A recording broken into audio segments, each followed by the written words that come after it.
Today I want to talk about how even though Japan is a pretty good predictor of where Korea will be in 20 years or so, there is one big difference that I think will keep Korea from becoming as successful as Japan is now.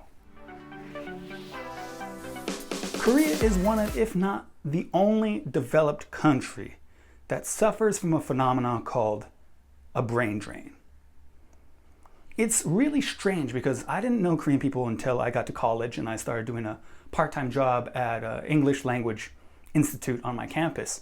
And this institute was about 60% Koreans, 20% Japanese, and I'd say 20% other people, Brazilian, Saudi, some European people, some South American people, that kind of stuff. But it was a majority Korean people.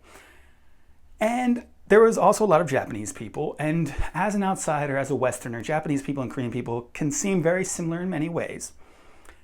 But there's also dissimilarities, and one of the dissimilarities that I saw was that most, if a huge majority of the Korean people were trying to figure out a way to immigrate to America. They were trying to figure out a way to at least stay in America one extra year, convince their parents to pay for them to study at a language institute for another year, or try to figure out the program at their university that would let them study abroad in America for another year, or figure out, even some people wanted to marry Americans to stay in America, things like that. And the Japanese people were never like that. I never met a Japanese person who was trying to figure out a way to stay in America forever. Most of the Japanese people wanted to go back to Japan, wanted to be home, and wanted to start their life in Japan. And that was a huge difference. And at the time, I didn't think too much of it because I was an arrogant American. And I just thought, hey, of course people want to live in America. It's the best country in the world. It makes perfect sense.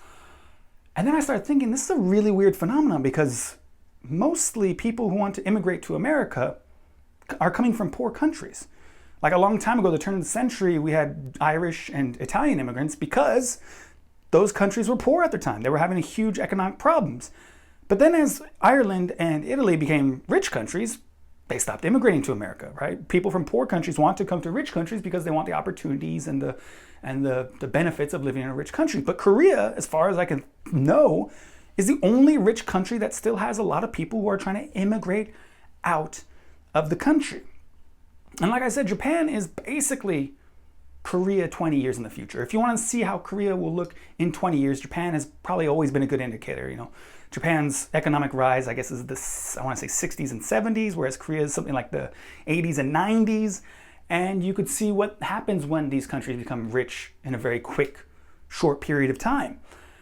And one of the big indicators that shows how Japan is kind of predicting what Korea will be is population growth.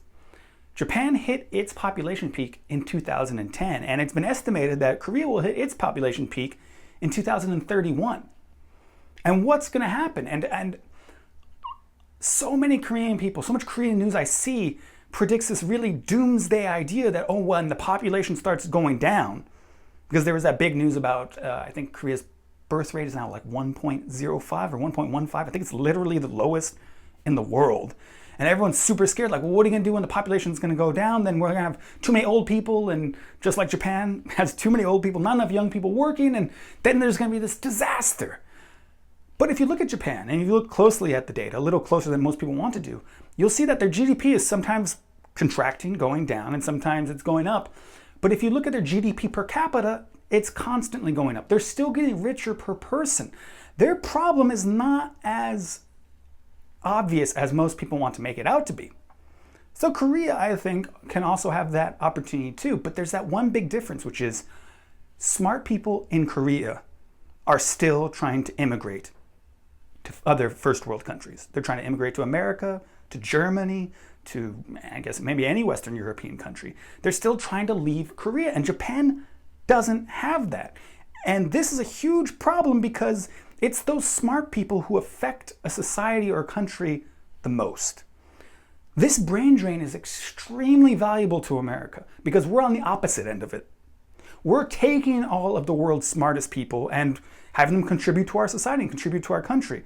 Someone like Einstein, he left Germany not because Germany was a poor country, but because they were having a fascist dictatorship that was going to kill Jewish people. And he was Jewish, so he came to America, and then we got this incredible genius who helped to develop the nuclear bomb. I'm not sure how, but people always cite him as someone that contributed to it, which helped us win the war.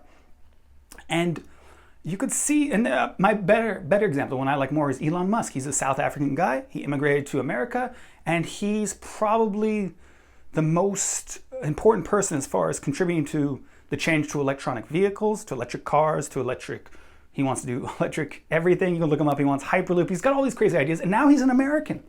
And now we've stolen that resource from South Africa, which was this person, and we've made him our own. And in Korea, it's the exact opposite happening. I see so many super smart people. I have this friend who's a Korean guy who I always call him the god of Korea because he went to Seoulde. He became a doctor there, and then he also went to Seoulde and became a PhD there. And he's just the smartest motherfucker. And what's he doing? He's immigrating to America. Once again, Korea's going to lose a smart guy, and America's going to gain him. And this is one of those slow-moving problems, like population decreasing. But like I showed, Japan isn't dying because their population is decreasing, and they can keep thriving because they're not losing all their smartest people. Whereas I think Korea is losing their smartest people, and it doesn't have to be Elon Musk or Einstein that you're losing.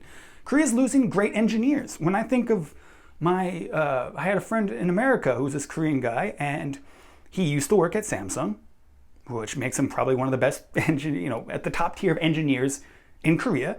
And then he went to work for an American company. He actively sought that. He was leaving an already developed country, which is Korea, for another developed country, which is a weird phenomenon.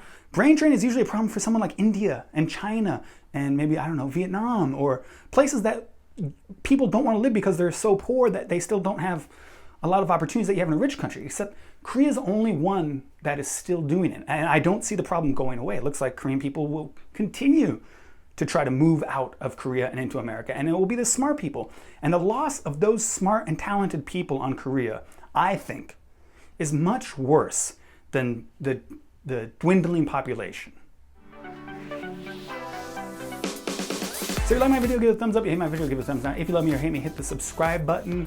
Please leave comments because I want to hear what you have to think, and maybe I'm wrong, and maybe actually nobody's immigrating from Korea and all the geniuses are staying within Korea.